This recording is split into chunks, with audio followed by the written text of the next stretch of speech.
Elodie est la maman de Yael, un petit garçon âgé de 5 ans. Elle explique que son fils n'a pas encore choisi sa main et elle se demande comment l'aider. À son âge, il est vrai que votre fils devrait maintenant être vraiment efficient avec l'une de ses deux mains. Vous allez pouvoir lui proposer des petites choses, je vais vous expliquer, mais ce qu'il est important de comprendre, c'est que dans le développement de l'enfant, certaines situations peuvent freiner le choix d'une main par rapport à l'autre. Nous avons tous à l'esprit autrefois ce que l'on appelle les gauchers contrariés. Aujourd'hui, on ne retrouve plus de façon fréquente ce que l'on appelait vraiment les gauchers contrariés, où la société forçait un enfant à utiliser une main et l'autre.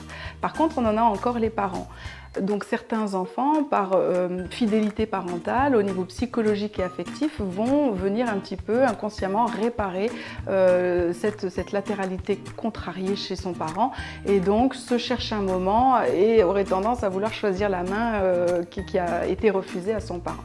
Ça, c'est une situation que l'on retrouve. On retrouve aussi des enfants qui ont une latéralité contrariée, je dirais, d'un point de vue fonctionnel. C'est-à-dire qu'un enfant qui a eu une fracture du bras ou un enfant à qui on a mis un cache pour rééduquer l'autre œil, parfois va spontanément contrecarrer sa latéralité neurologique et utiliser l'autre main pendant un certain temps, ce qui fait qu'il va avoir comme ça un laps de temps d'incertitude sur le choix de la main. Certains enfants, enfin, ont aussi du mal à se construire au niveau de leur corps, sont un petit peu insécures, etc., manquent de confiance et vont regarder chez leurs camarades comment ils s'y prennent avec leur corps pour pouvoir dessiner, lancer.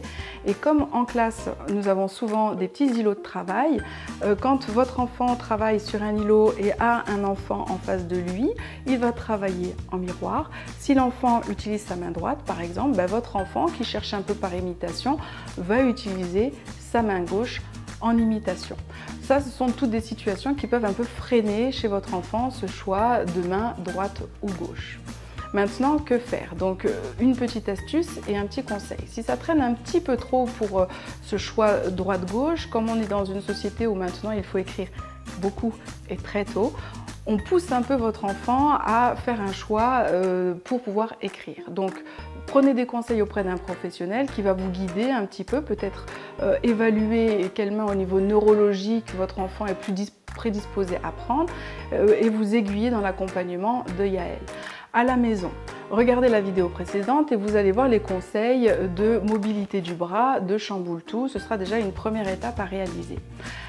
Ensuite, assis à table, puisque nous on veut une bonne efficience du geste quand même pour écrire. Peut-être quand il sera plus grand, il pourra utiliser la droite et la gauche de façon indifférenciée, ça c'est tant mieux pour lui, mais nous on veut qu'il ait une bonne efficience du geste pour écrire. Donc on le positionne sur des activités à table, bien assis, les pieds bien positionnés sur la chaise et des objets qu'il va pouvoir manipuler pour pouvoir coordonner les deux mains et gagner en efficience. Vous avez la pâte à modeler avec couteau et ciseaux par exemple, et là vous demandez à votre enfant de bien poser sa main, l'une de ses mains, et de faire aller l'autre main pour gagner en efficience. Vous avez aussi des jeux comme des jeux de tampons à doigts.